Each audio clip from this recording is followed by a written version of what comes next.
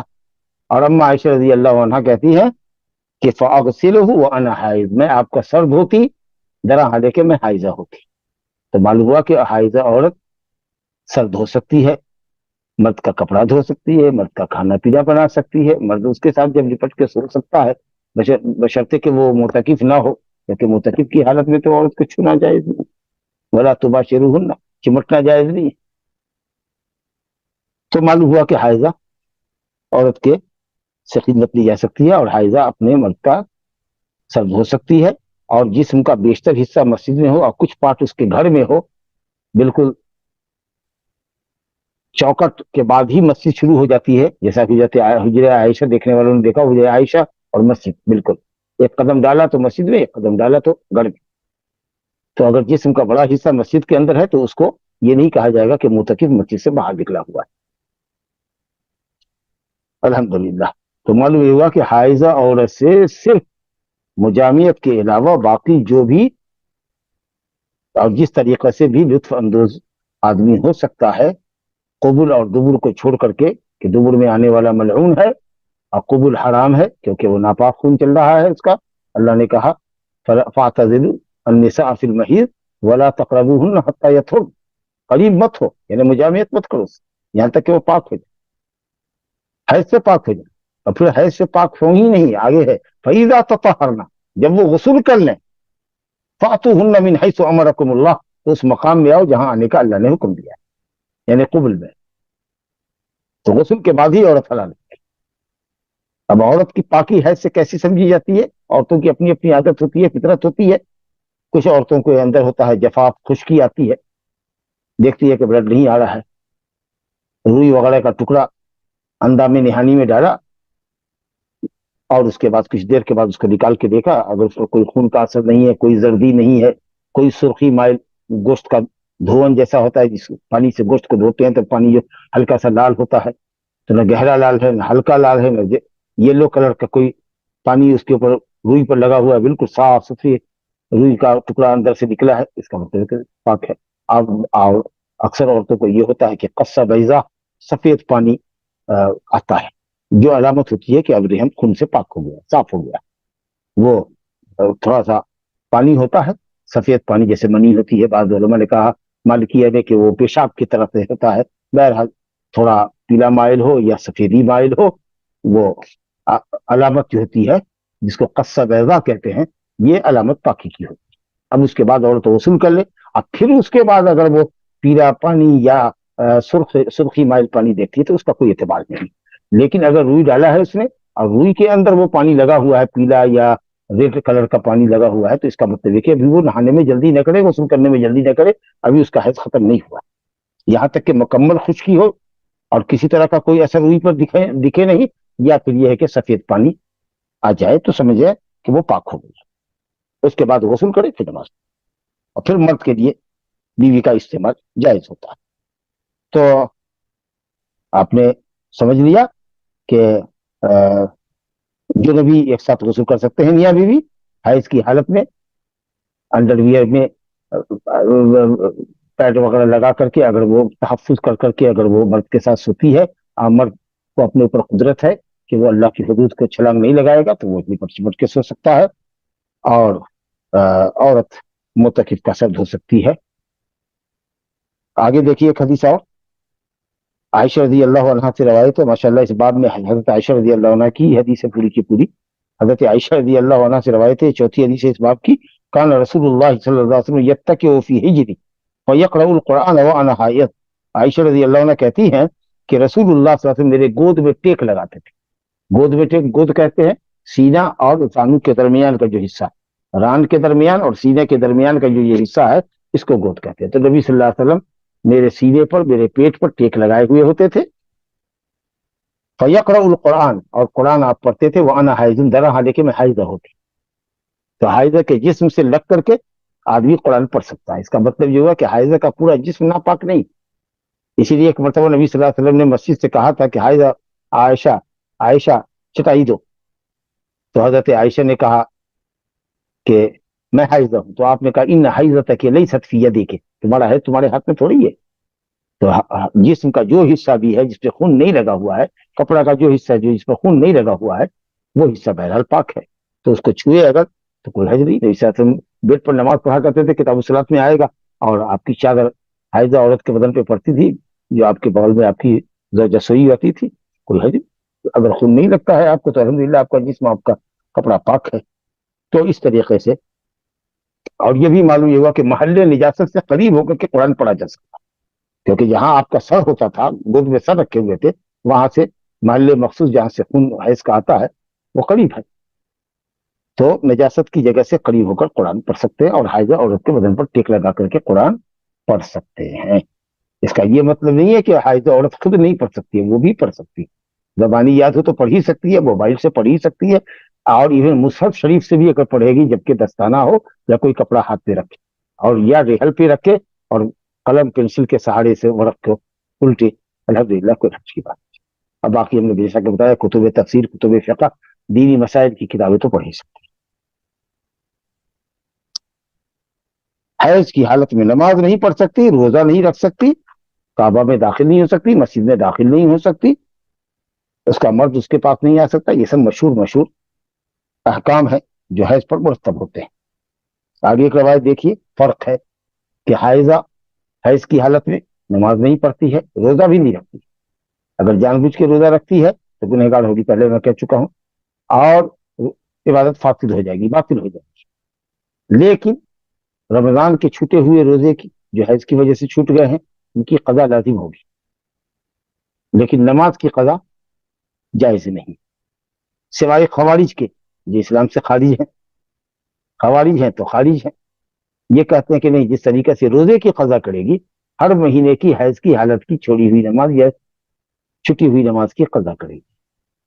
لیکن اہل سنت والجماعت کا پورا اتفاق ہے، پورے اہل سنت والجماعت کا، کہ عورتوں کے لیے نماز کی قضا اللہ نے معاف کی ہے، روزے کی قضا حلال، روزے کی قضا واجب. اب اس کی وجہ علماء بتاتے ہیں، اور اس کی وجہ علماء بتاتے ہیں کہ 6-7 دن یا 10 دن مان لو کہ اگر اس کی عادت ہے تو مہینے سال بھر میں اگلے شعبان تک اس کو حیض کے روزے کی قضا کر لینی ہے. اگرچہ بہتر یہ کہ پہلی فرصت میں قضا کر لے تاکہ اللہ تعالیٰ کا قرض اس سے ادا ہو جائے. لیکن وہ اگر چاہے تو رمضان کے چھٹے ہوئے روزے کو اگلے سال شعبان کے آخر تک لے جا سکتی ہے، رمضان آنے سے پہلے قضا کر. تو 5 دن 7 دن 10 دن کے روزے کی قضا سال بھر میں کر لینا آسان ہے. لیکن نماز تو اگر 10 دن کی نماز ہے تو 10 پنچے 50 وقت کی نماز ہے، اور 17 رکعت یومیہ ہے، تو 17 کو اگر 10 سے ملٹی پلائی کیجئے تو 170 رکعت نماز پڑھنی ہے. یہ مطیب عمل ہے، یہ اہل علم نے مسئلہ دیا ہے. یقیناً اما عائشہ رضی اللہ عنہ فقیہ تھی، یہ منطق ان کی بھی سمجھ میں تھی، لیکن انہوں نے اطاعت کے جذبے کو بیدار کرنے کے لیے کہ انقیاد اور اطاعت کا جذبہ ہونا چاہیے. ٹھیک ہے، لاجک تلاش ہو، علت اور حکمت تلاش ہو، تدبر اور تفکر کرو، لیکن یہ نہیں اس کا مطلب ہے کہ اگر کسی چیز کی حکمت اور لاجک نہیں سمجھ میں آتی ہے تو آپ کہیے کہ یہ بات ہماری سمجھ میں نہیں آ رہی. اپنی عقل کو شریعت کے تابع کرنا ہے، لیکن شریعت کو اپنی عقل کے تابع کرنا. تو ایک خاتون ہے ذات فضلی، یہ حدیث بہت اچھی ہے اس مسئلے میں، 5ویں حدیث ہے اور اس باب کی آخری حدیث ہے. عن معاذہ قالت سألت عائشة رضی اللہ عنہ فقلت ما بال الحائض تقضي الصوم ولا تقضي الصلاة فقالت أحرورية أنت فقلت لست بحرورية ولكني أسأل فقالت كان يصيبنا ذلك فنؤمر بقضاء الصوم ولا نؤمر بقضاء الصلاة. معاذہ رضی اللہ عنہ کہتی ہیں کہ میں نے عائشہ رضی اللہ عنہ سے پوچھا، میں نے کہا کہ کیا بات ہے کہ حائضہ روزے کی قضا کرتی اور نماز کی قضا نہیں کرتی، جبکہ دونوں فرائض اسلام میں سے ہیں، اور نماز روزے کے مقابلے میں زیادہ محتم بالشان عبادت ہے، بلکہ عملی عبادت میں توحید و رسالت کی اقرار کے بعد، شہادتین کے بعد سب سے پہلا اور سب سے اہم فریضہ جو ہے وہ تو نماز ہے. تو اس اعتبار سے وہ کیوں نہیں نماز کی قضا کرتی ہے جبکہ روزے کی قضا کرتی ہے؟ تو حضرت عائشہ نے ان سے پوچھا حروریت منتے، کیا تو حروریہ ہے، یعنی خارجیہ ہے؟ حرورہ کوفہ میں ایک مقام ہے جہاں سے خوارج پہلی مرتبہ نکلے تھے حضرت علی سے جنگ کرنے کے، علی کے خلاف انہوں نے بغاوت کی تھی رضی اللہ عنہ. تو حرورہ مقام کی ہے تو یعنی خارجیہ ہے. خوارج کا یہ عقیدہ ہے کہ نماز کی بھی قضا کرے گی جیسے روزے کی قضا کرتی ہے. تو انہوں نے کہا کہ نہیں لست بحروریہ، میں حروریہ نہیں ہوں. ارے میں تو ایسے ہی طالب علم کی حیثیت سے مسئلہ کو جاننے کے لیے پوچھ رہی ہوں، آپ سے علت اور حکمت دریافت کر رہی ہوں. تو اما عائشہ نے کوئی علت اور حکمت نہیں بتائی. جو علماء ابھی بتاتے ہیں جس کا میں نے ابھی ذکر کیا، وہ اس سے بہتر کوئی علت حضرت عائشہ بھی تلاش سکتی تھی، لیکن انہوں نے کہا کہ سمع و طاعت کرنا ہی مومن کی شان ہے. اور حقیقت یہ ہے کہ جہاں علت معلوم کرنے کے بعد آدمی کی طبیعت میں انبساط آتا ہے اور عمل کرنے کے اوپر طبیعت مائل ہوتی ہے، اس پہلو سے علت اور حکمت لوگ جاننے کی کوشش کرتے ہیں. ورنہ انقیاد اور تابعداری کو اگر دیکھیے تو بغیر علت اور حکمت جانے ہوئے حکم کو بلا چون چرا بجا لانا، یہ انقیاد اور تابعداری کی زبردست علامت ہے.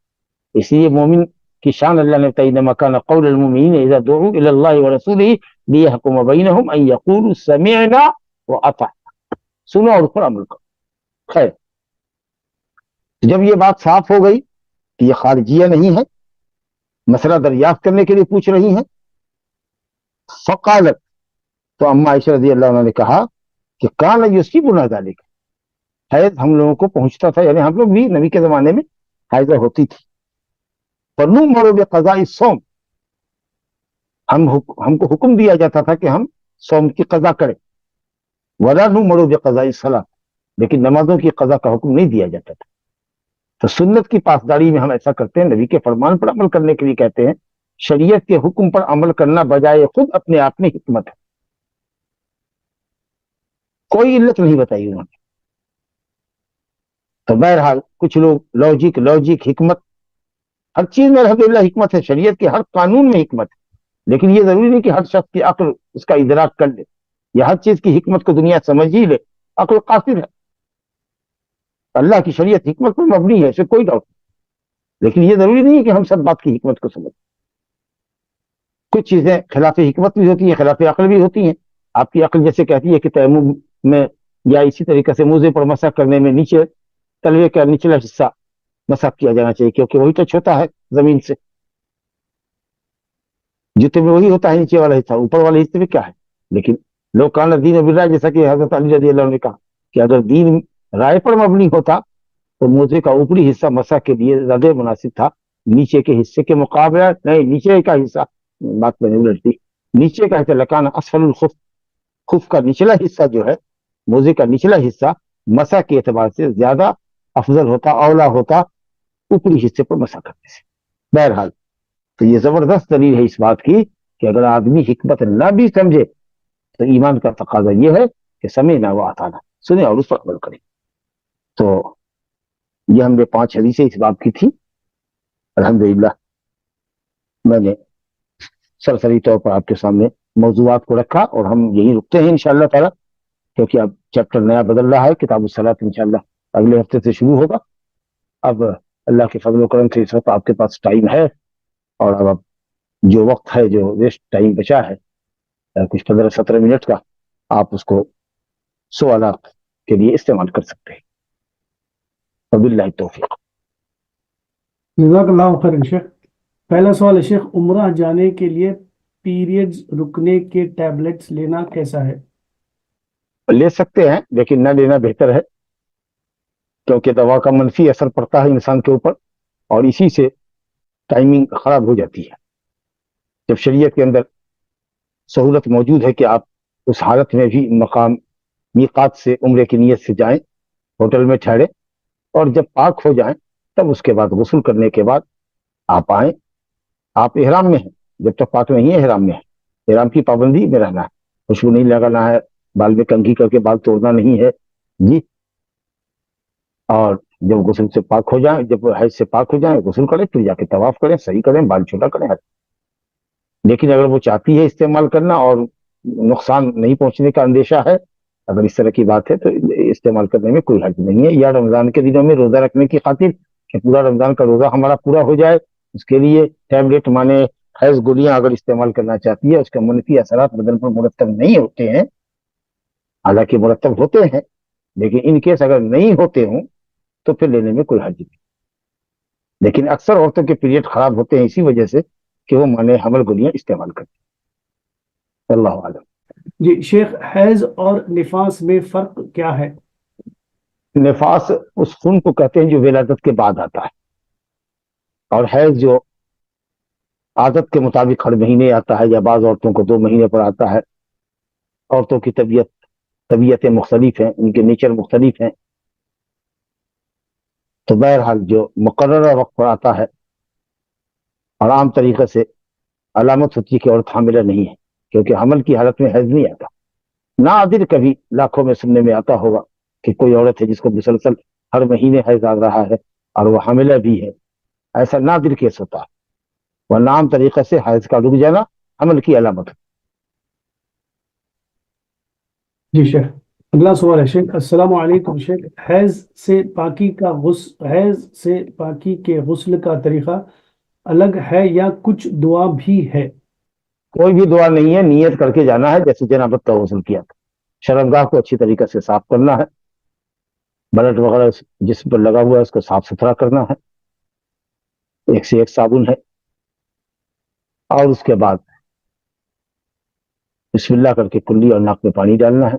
پورا وضو نماز کے وضو کی طرح سے کرنا ہے، اور پھر پورے جسم پر پانی بہانا ہے جیسے جنابت کا غسل ہے وہی ہے اس کا غسل. جی اگلا سوال ہے شیخ، پیریڈز اگر لمبے چلے جائے جیسے 15 دن، بیچ میں کوئی صفائی کی علامت نہ دکھے تو کتنے دن کے لیے حیض کی حالت میں رہنا ہوگا؟ وہی ہے اس کی حالت جو پہلے سے تھی. اگر پہلے سے عادت آپ کی 5 روز ہے، 7 روز ہے، 9 روز ہے، 10 دن ہے، تو وہ 10 دن پیریڈ مانا جائے گا. اس کے بعد استحاضہ کا خون ہوگا. اہل علم نے کہا کہ 15 دن سے زیادہ اگر خون آتا ہے تو اس کو استحاضہ کا مانتے. لیکن اگر کسی عورت کی عادت ہے شروع سے ہی کہ وہ 15 دن 16 دن پیریڈ میں ہوتی ہے اور 14 دن وہ پاک رہتی ہے یا 13 دن پاک رہتی ہے، اگر یہی اس کی عادت ہے تو یہ اس کی حیض ہے. کیونکہ حیض کی اقل مدت اور اکثر مدت حدیث سنی، اگرچہ فقہا نے کہا ہے کہ کم سے کم 1 دن 1 رات 24 گھنٹہ اور زیادہ سے زیادہ 15 دن، لیکن اس پر کوئی دلیل نہیں ہے. عادت اگر اس کی ہے 5 روز کی تو 5 ہی دن اس کا کاؤنٹ ہوگا. قدر الایام التی کنت تحیدینٹی، ان ایام میں نماز چھوڑے رہو جن ایام میں تو پہلے چھوڑے رہتی تھی بیماری سے پہلے، تو اس سے زائد خون آ رہا ہے تو وہ استحاضہ. تو حیض کا آنا یہ نماز سے رکنے کی وجہ، حیض سے پاک ہو جانا، غسل کر لینا، یہ یہاں سے اب حیض کی بندش شروع ختم. جی شیخ، اگلا سوال ہے، حیض کی حالت میں جمع کرنے پر 4 گرام گولڈ پینلٹی ہے، کیا یہ صحیح ہے؟ ہے پینلٹی ہے، اور اللہ سے توبہ بھی کرنا ہے. جی کیا اور وہ اگر 4 گرام سے عورت بھی اگر رضامند ہے تو اس کو بھی دینا ہوگا، دونوں کو کفارہ دینا ہوگا. لیکن اگر عورت نہ کرتی رہی، انکار کرتی رہی، لیکن مرد نے زور زبردستی کی تو گناہ کبیرہ کا مرتکب ہوا. اللہ تعالیٰ سے توبہ استغفار کرے. 1 دینار یا آدھا دینار اختیار ہے، اگر صاحب حیثیت ہے تو 1 دینار کرے 4.5 گرام سونا، اور نہیں تو اس کا آدھا گرام، اس کا آدھا 2.25 گرام. بعض لوگوں نے کہا کہ شروع حیض میں اگر استعمال کیا ہے، ابھی کل تک استعمال کر ہی رہا تھا بیوی کو الحمدللہ، اور آج حیض ہوئی اور 1 روز بھی صبر نہیں کر سکا تو اس کو جرمانہ لگے گا 1 دینار کا. اور 7 دن 8 دن اگر بیوی حیض رہتی ہے تو کئی دن چکے ہو گئے ہیں، ہو سکتا ہے کہ وہ اپنی شہوت پر قابو نہیں رکھ سکا، تو اس وجہ سے اس کو آدھا دینار ہونا چاہیے. بہرحال اختیار ہے دینار اور نصف دینار، 1 دینار خرچ کرے گا یا آدھا دینار. جی اگلا سوال شیخ، السلام علیکم ورحمۃ اللہ وبرکاتہ. شیخ اگر حیض وجہ سے عورت کے 6 روزے چھوٹ جائے، کیا پہلے وہ شوال روزے رہ کر پھر بقیہ وقت چھوٹے روزے الحمدللہ ہے؟ جی پہلے رمضان کے چھٹے ہوئے روزے مکمل کرے گی، اس کے بعد ہی وہ شوال کے روزے رکھے گی. جیسے فرمایا من صام رمضان، جس نے رمضان کے روزے رکھ لیے، لیکن جس کے ذمہ 6 روزے باقی ہیں اس کو نہیں کہا جائے گا کہ اس نے رمضان کے روزے رکھ لیے. رکھ لیے کا مطلب یہ کہ مکمل رکھ لیے، تاکہ وہ 1 مہینہ 10 مہینے کے برابر ہو. اور پھر اس کے بعد 6 روزے رمضان کے روزے کے پیچھے اس نے رکھے، پیچھے لگائے، کنٹینیو کیا یا ڈسکنٹینیو کیا، لیکن شوال میں کیا 2 تاریخ سے. تو یہ 6 روزے